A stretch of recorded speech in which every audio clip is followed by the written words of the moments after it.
오늘 함께 묵상할 하나님의 말씀은 요한복음 11장 45절로 57절까지의 말씀입니다.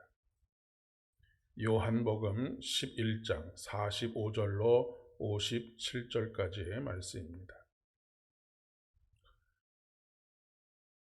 신약성경 166면에 있는 요한복음 11장 45절로 57절까지의 말씀, 우리 한 목소리로 함께 봉독하시도록 하겠습니다. 45절입니다. 시작.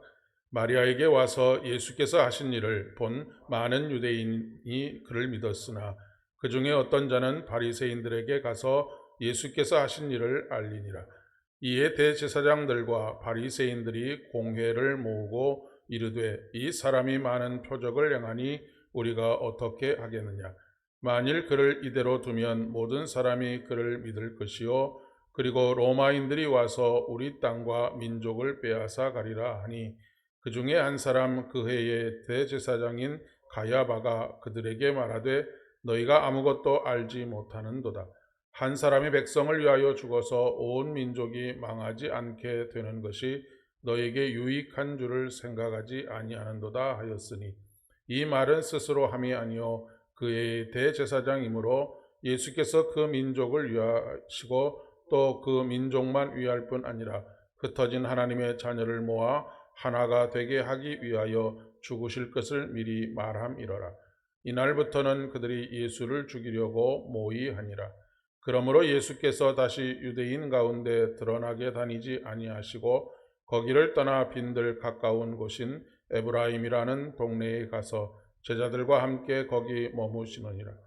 유대인의 유월절이 가까움에 많은 사람이 자기를 성결하게 하기 위하여 유월절 전에 시골에서 예루살렘으로 올라갔더니 그들이 예수를 찾으며 성전에 서서 서로 말하되 너희 생각에는 어떠하냐? 그가 명절에 오지 아니하겠느냐 하니, 이는 대제사장들과 바리새인들이 누구든지 예수 있는 곳을 알거든 신고하여 잡게 하라 명령하였음이로라. 아멘.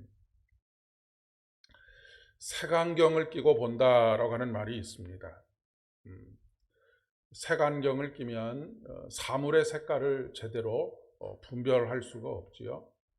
모든 것이 다 검게 보이기 때문에 그렇습니다.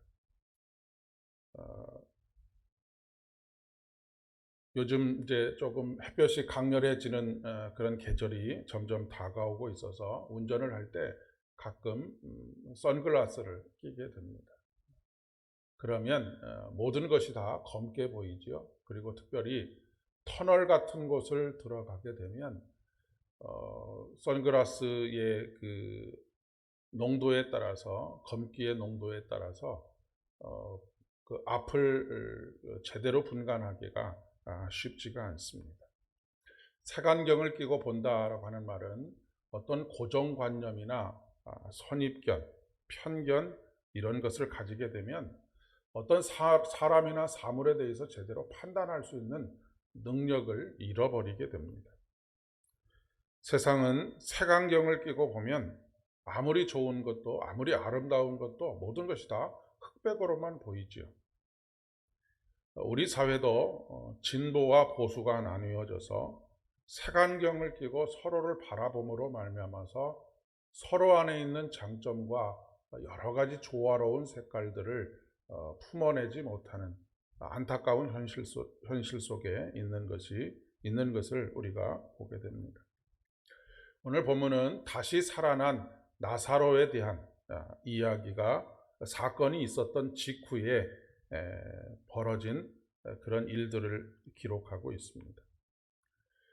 나사로가 죽었다 살아났다 부활하였다라고 하는 이것은 많은 사람들이 오늘 말씀에 보면 마리아에게 와서 예수께서 하신 일을 본 많은 유대인들이 그를 믿었으나 라고 기록하고 있습니다. 여기서 그는 나사로를 살리신 예수 그리스도를 믿게 되었다라고 하는 그런 이야기입니다.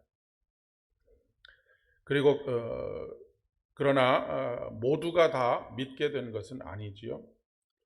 그 중에 어떤 자는 바리새인에게 가서 예수가 나사로를 살려냈는데 이것을 어떻게 했으면 좋겠는지에 대해서 알리고 묻는 그런 모습을 보게 됩니다. 지금 이 사람들도 팩트에 대해서는 인정을 하고 있는 것이죠. 그러나 예수를 바라보는 시선이 색안경을 끼고 바라보고 있는 것이죠.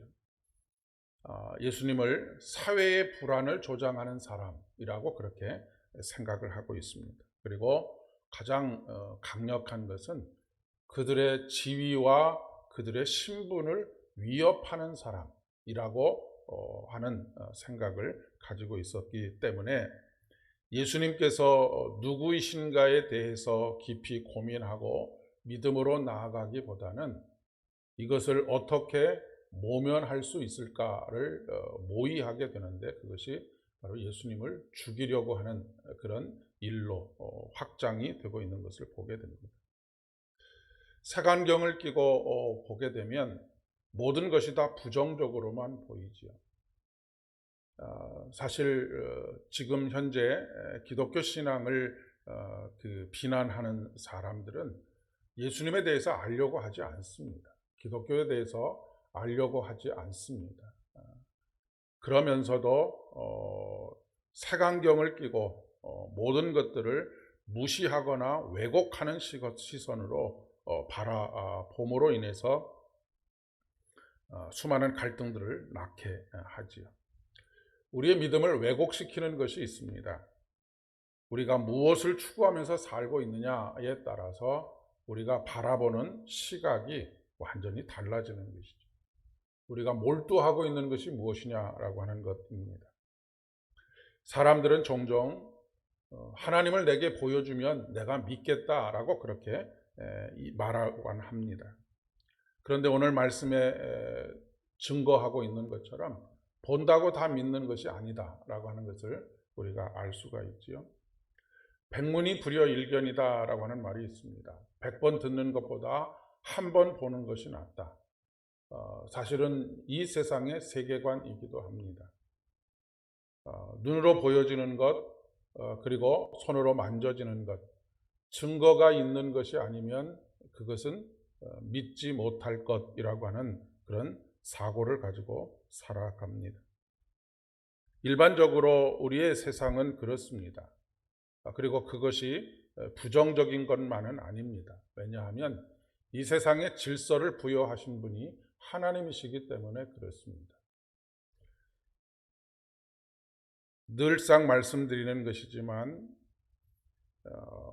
보면 믿어지는 것이 아니고 믿으면 보여지는 것이 바로 영적인 세계라고 이야기를 할 수가 있겠습니다. 우리가 살아가고 있는 이 과학의 시대는 증거를 요구합니다. 하지만 과학의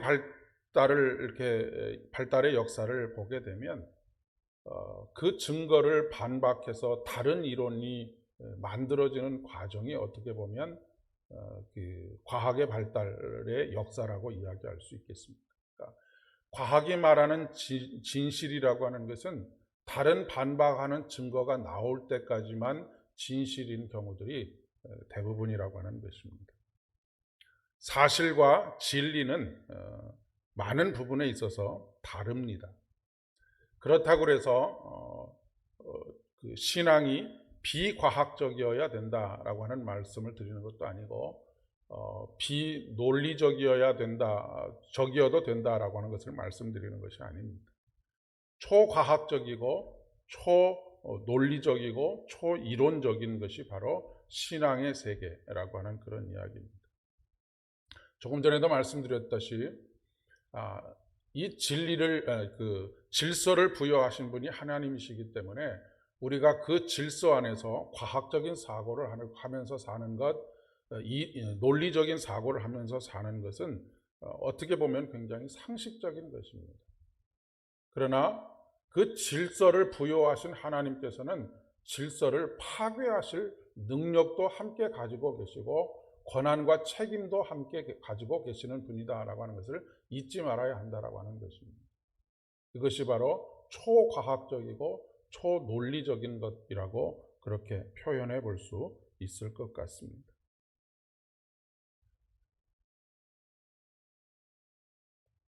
오늘 바리새인들은 그 또 다른 대척점에 서 있는 사두개인들과는 달리 부활을 믿는 사람들입니다. 사두개인들은 부활이 없다라고 주장하는 사람들이지만 반대로 바리새인들은 부활이 있다라고 주장하는 사람들입니다. 그런데 그들은 머릿속으로는 이성적으로는 부활이 있다라고 그렇게 믿었지만 실질적으로 그들의 눈에 보이는 부활의 사건에 대해서는 무시하거나 왜곡하는 그런 모습을 보여주고 있습니다. 이런 사람들을 실존적 무신론자라고 그렇게 이야기를 합니다.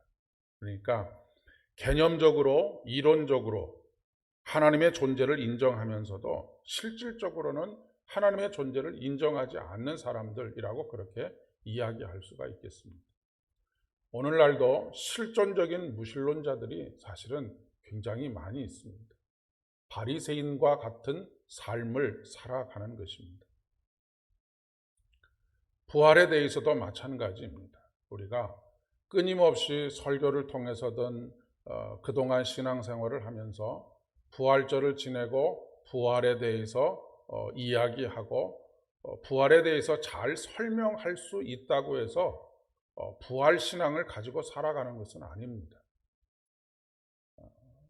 이론적이고 관념적이고 개념적으로만 이해하고 있고 또 설명할 수 있는 것이지 매일매일의 신앙의 삶 속에서 생명이신 하나님을 경험하지 못하고 살아간다고 한다면 그것은 어떻게 보면 일종의 실존적 무신론자라고 그렇게 이야기를 할 수 있겠습니다.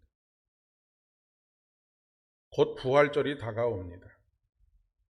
우리가 개념적으로 이론적으로 세워진 부활신앙은 아무런 능력을 발휘하지 못하는 것을 보게 됩니다.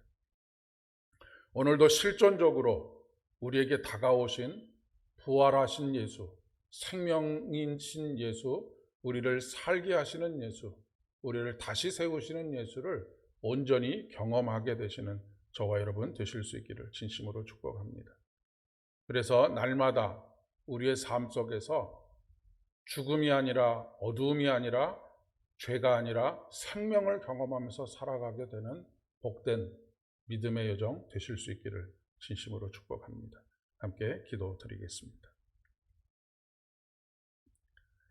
은혜가 풍성하신 참 좋으신 아버지 하나님, 4월의 첫 주일 새벽 월삭 기도회로 모이게 하여 주신 것 진심으로 감사를 드립니다. 현장에 나오신 분도 계시고 온라인으로 함께 하고 계시는 분들도 계신데 무엇보다도 이 시간이 생명을 경험하는 시간 되어지게 하여 주옵시고 오늘 하루 주어진 삶의 시간들 속에서 항상 그 생명으로 충만하며 그 생명으로 살아가는 우리들 되게 하여 주시옵소서. 영생을 누리며 산다라고 하는 것이 무엇인지를 우리의 삶의 현장에서 매일매일 경험하면서 살아갈 수 있도록 생명의 영이신 성령께서 우리와 함께 하시고 충만하게 임하여 주시기를 간절히 소망합니다. 아버지 하나님, 우리가 생명의 영으로 살아갈 때에는 우리가 그 주님의 생명을 경험할 뿐만 아니라 생명을 위해서 살아가는 삶을 살아가야 하겠습니다. 특별히 우리가 사순절 동안 탄소 금식을 통하여서 참으로 이 땅에 죽어가는 많은 것들, 인간의 탐욕으로 인하여서 파괴되어져 가는 많은 것들을 다시 인공호흡을 통해서라도 하나님의 창조 세계를 복원하는 것에 대하여 고민하고 그리고 작은 부분에 있어서라도 실천하는 삶을 살고자 하는 가운데 있습니다. 우리의 욕망을 아버지 하나님 앞에 내려놓게 하여 주옵시고 온전히 이 세상에 생명을 회복하는 일에 쓰임 받을 수 있도록 은총을 더하여 주시옵소서.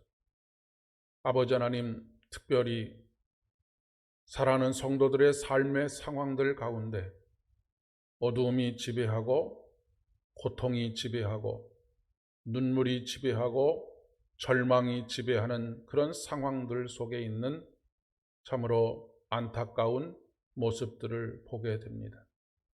이번 부활주의를 통하여서 더욱 깊이 어루만지시고 치료하시고 회복하시는 생명의 주님의 손길을 경험할 수 있도록 은총을 더하여 주시옵소서.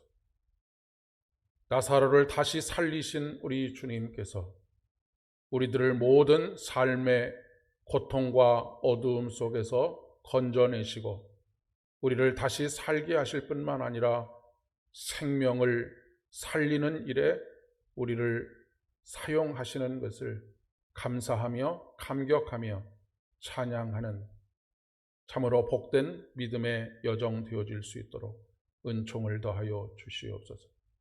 오늘도 충만한 하루 되게 하여 주시고 오늘 하루 거룩한 주일 생명으로 우리에게 찾아오시고 그 생명으로 더욱 확고하게 세우시는 하나님을 만날 거룩한 주일을 준비하는 복된 하루 되게 하여 주시옵소서. 모든 말씀 예수님의 이름으로 간절히 기도드립니다.